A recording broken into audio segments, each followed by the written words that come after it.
جی break کے بعد ایک بار پھر سے خوش آمدید کہتے ہیں آپ کو ناظرین۔ احساس قربانی اپیل 2024 کی یہ خصوصی ٹیلی تھون نشریات ہیں۔ میں ہوں ڈاکٹر سید عمران ودود، میرے ساتھ مہمانوں کا پینل بھی موجود ہے، عالم دین بھی موجود ہیں، سماجی شعبے کی نمائندگی بھی ہے، ثناخوان رسول بھی ہیں، ہم گفتگو بھی کر رہے ہیں، بات بھی کر رہے ہیں، قربانی کے حوالے سے بھی بات کر رہے ہیں، حج کے حوالے سے بھی بات کر رہے ہیں، حقوق العباد کے حوالے سے بھی گفتگو جاری ہے۔ وقتاً فوقتاً ہم مختلف کلام بھی پروگرام میں شامل کرتے ہیں، نعت رسول مقبول صلی اللہ علیہ وآلہ وسلم بھی پروگرام میں شامل کرتے ہیں، اور آپ تک یہ اپیل بھی پہنچاتے رہتے ہیں کہ احساس اس مرتبہ جو وقف قربانی کر رہا ہے اس میں آپ اپنے طور پہ جس قدر ممکن ہو سکے اپنا حصہ شامل کریں۔ حصہ شامل کرنے کے لیے طریقہ کار بہت ہی آسان سا ہے۔ اسکرین پر ہمارے ہاٹ لائن نمبرز موجود ہیں، ہمارے IBN نمبرز موجود ہیں، بینک کے بھی ہمارے نمبرز موجود ہیں، اکاؤنٹ نمبرز موجود ہیں، ہمارے اسٹوڈیوز کے نمبر بھی موجود ہیں۔ آپ رقم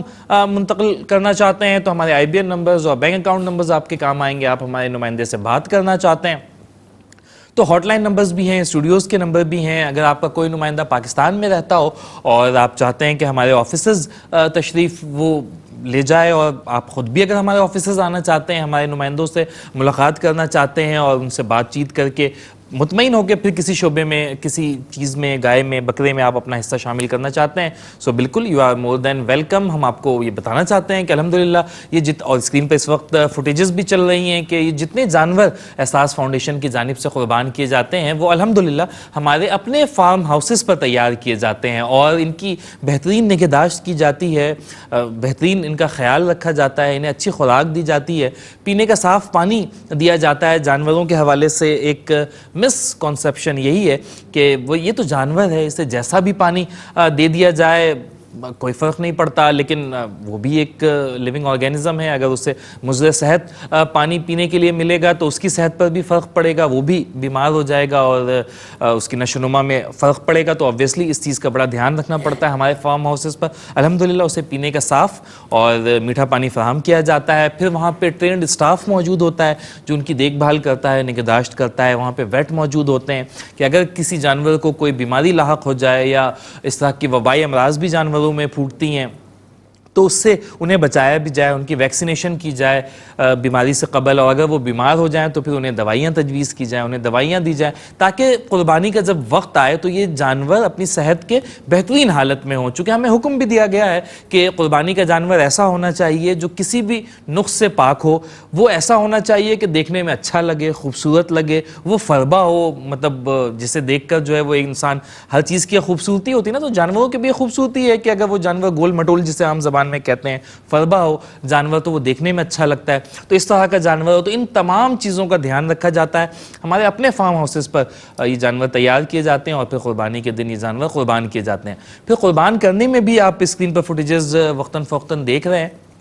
کہ حفظان صحت کے اصولوں کا بڑا خیال رکھا جاتا ہے۔ جدید مشینریز کے ذریعے جو ہے وہ گوشت کی کٹنگ کی جاتی ہے تاکہ وہ گوشت خراب بھی نہ ہو، ضائع بھی نہ ہو، جلد از جلد کٹنگ مکمل ہو جائے۔ چونکہ گرمیوں کے موسم میں اس بار یہ بقرعید کا تہوار آ رہا ہے تو وہ اگر بہت دیر تک گوشت باہر رہے تو اس کے خراب ہونے کا اندیشہ بھی ہے، تاکہ جلد از جلد ان مشینوں کے ذریعے گوشت کو کاٹا جاتا ہے، پھر صاف ستھری پیکیجنگ میں اسے تبدیل کیا جاتا ہے، یعنی کہ پیک کیا جاتا ہے، پرائمری، سیکنڈری، ٹرشری پیکیجنگ سے، اس کے بعد پھر اس کی ترسیل کی جاتی ہے جو کہ ہمارا ٹرینڈ اسٹاف کرتا ہے، تاکہ جلد از جلد یہ گوشت اور صاف ستھرا گوشت اور کسی جراثیم سے اور علائشوں سے پاک گوشت لوگوں کے گھروں کی دہلیز تک ہم پہنچا سکے۔ تو ان تمام چیزوں کا الحمدللہ دھیان رکھا جاتا ہے۔ آپ چاہتے ہیں کہ اس سارے عمل میں آپ بھی حصہ دار بن جائے تو طریقہ کار وہی ہے جو میں نے آغاز میں جس کے حوالے سے آپ کو بتایا، اور یقینی طور پہ خیر کا فلاح کا کام ہے، آپ ہی کے تعاون سے چلتا آ رہا ہے۔ میں بہت سے دوستوں کا مشکور بھی ہوں جنہوں نے تعاون کیا ہے۔ میں چاہتا ہوں کہ مزید اپنے کچھ ڈونرز کا نام جو ہے وہ آپ سے شیئر کرتا چلوں کہ جن لوگوں نے اس بار احساس کی جانب سے ہونے والی اس اجتماعی قربانی میں اپنا حصہ شامل کیا ہے۔ ان میں موجود ہیں مسز سمین رانا، یہ UK سے انہوں نے رابطہ کیا ہے اور 9 حصے انہوں نے گائے میں بک کروائے ہیں۔ مسز سمین رانا صاحبہ آپ کا بہت شکریہ۔ مسٹر محمد افضال ہیں، یونائٹڈ کنگڈم سے رابطہ کیا ہے، انہوں نے 8 حصے گائے میں بک کروائے ہیں انڈیا میں، تو مسز محمد افضال صاحب آپ کا بھی بہت شکریہ۔ مسٹر حسان راجہ ہیں، UK سے رابطہ کیا ہے، 2 بکرے انہوں نے پاکستان میں بک کروائے ہیں۔ حسان راجہ صاحب آپ کا بھی بہت شکریہ۔ مسٹر محمد صفدر صاحب ہیں، UK سے رابطہ کیا ہے اور پاکستان میں ایک بکرا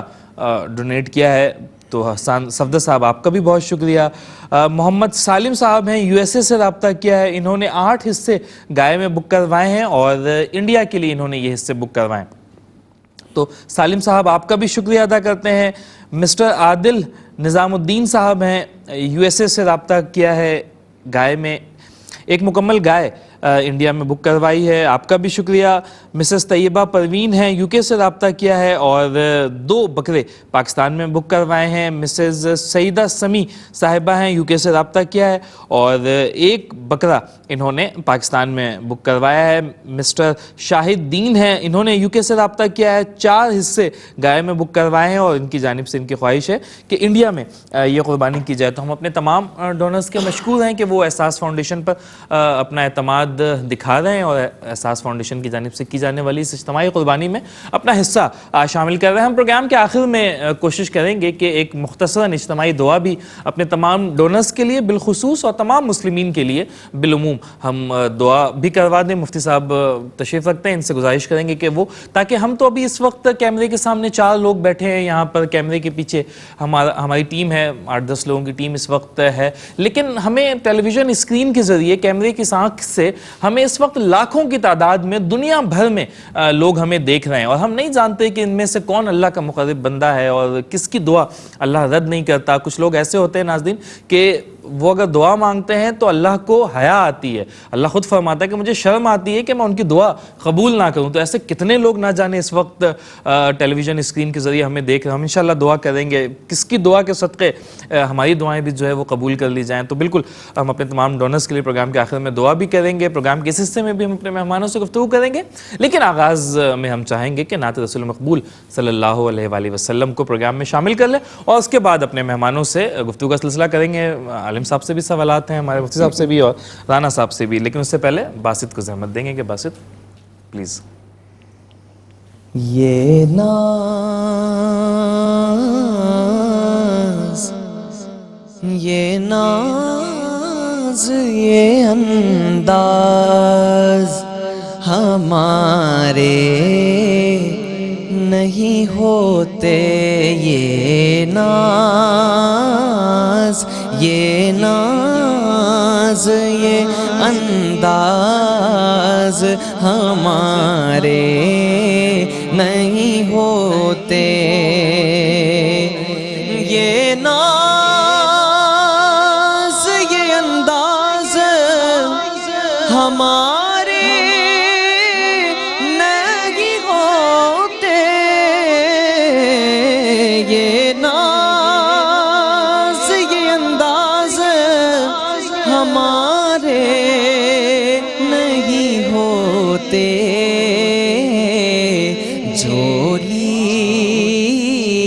جولی میں اگر ٹکڑے تمہارے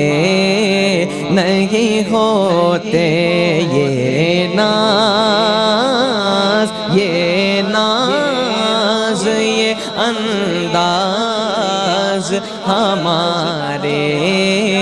نہیں ہوتے, یہ دکھا پھر وہ ناز و ادا کملی والے, میرے دل میں تشریف لا کملی والے, میرے دل میں تشریف لا کملی والے, یہ اجڑا ہوا گھر بسا کملی والے,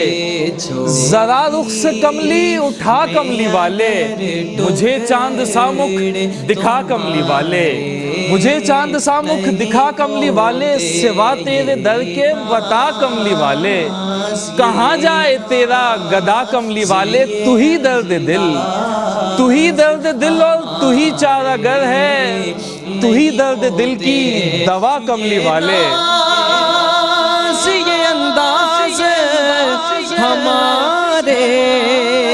نہیں ہوتے, جھولی میں اگر ٹکڑے تمہارے نہیں ہوتے, اور بے دام ہی بک جائے بازار نبی میں, بے دام ہی بک جائے نبی میں اس شان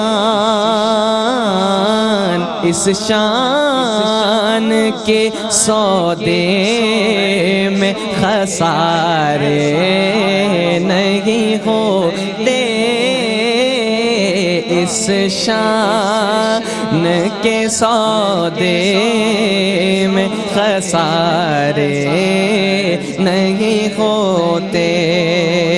اور ملتی نہ اگر بھیک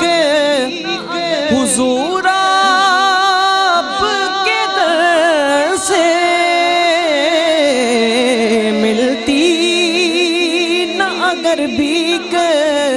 حضور آپ کے در سے، اس ٹھاٹ سے منگتوں کے گزارے نہیں ہوتے، اس ٹھاٹ سے منگتوں کے گزارے نہیں ہوتے، اور جب تک کہ مدینے سے اشارے نہیں ہوتے، روشن کبھی قسمت کے ستارے نہیں ہوتے، روشن کبھی قسمت کے ستارے نہیں ہوتے، اور ہم جیسے نکموں کو گلے کون لگاتا، سرکار اگر آپ ہمارے نہیں ہوتے، سرکار اگر آپ ہمارے نہیں ہوتے، خالد یہ تصدق ہے فقط نعت کا ورنہ، خالد یہ تصدق ہے فقط نعت کا ورنہ، محشر میں تیرے وار نیارے نہیں ہوتے، محشر میں تیرے وار نیارے نہیں ہوتے، یہ ناز یہ انداز ہمارے نہیں ہوتے، جھولی میں اگر ٹکڑے تمہارے نہیں ہوتے۔ واہ بھائی واہ، باسط دل کر رہا ہے میرا، پتہ ہے میں تمہیں جو نا وہ گلے لگا کے شاباش دوں، لیکن وہ اس وقت یہ تارے والے جڑی ہوئی ہیں، تو میں پروگرام کے بعد، پروگرام کے آخر میں انشاءاللہ پروگرام کے بعد یہ کہتے ہیں بہت شکریہ، ماشاءاللہ، اللہ سلامت رکھے تمہیں، مزید برکتیں عطا فرمائے، آمین آمین۔ اور دیکھو علامہ صاحب بھی پسند کر رہے، رانا صاحب بھی ماشاءاللہ میں دیکھ رہا تھا کہ جو میں سلامت ہو یار ماشاءاللہ۔ ناظرین اس پروگرام کے سلسلے میں کوشش کریں گے کہ کچھ قربانی کے حوالے سے بھی، اس کے مسائل کے حوالے سے بھی گفتگو کر لیں۔ مفتی صاحب ہمارے ساتھ موجود ہیں۔ مفتی صاحب قربانی ویسے اپیرنٹلی تو یہی ہے کہ جانور آئے اور پھر اسے جب قربانی کا دن جو ایام نہر ہیں اس میں ہم جانوروں کو جو ہے وہ ذبح کریں، اللہ کے نام سے اللہ اکبر کہتے ہوئے جانوروں کو ذبح کریں اور پھر گوشت کی تقسیم کریں اور چرم قربانی سے حاصل کی گئی رقم جو ہے وہ خیر کے کسی کام میں ہم ڈونیٹ کر دیں۔ تو اپیرنٹلی تو یہی ہے، فلسفہ بھی یہی ہے قربانی کا کہ بس یہی مقصد ہے کہ وہ جانور قربان کر دیا جائے، گوشت خود بھی کھا لیں، بانٹ بھی دیں اور وہ چرم قربانی سے کچھ چیریٹیبل ورک ہو جائے۔ تو فلسفہ بھی یہی ہے قربانی کا، اس کے پیچھے مقصد کچھ اور ہے، فلسفہ کچھ اور ہے؟ بسم اللہ الرحمن الرحیم۔ دیکھیں قربانی کا فلسفہ قرآن پاک نے ہمیں جو بتایا ہے وہ یہ ہے کہ 8ویں پارے کی ایک آیت ہے، اللہ رب العالمین نے اس میں فرمایا قل ان صلاتی و نسکی و محیای و مماتی للہ رب العالمین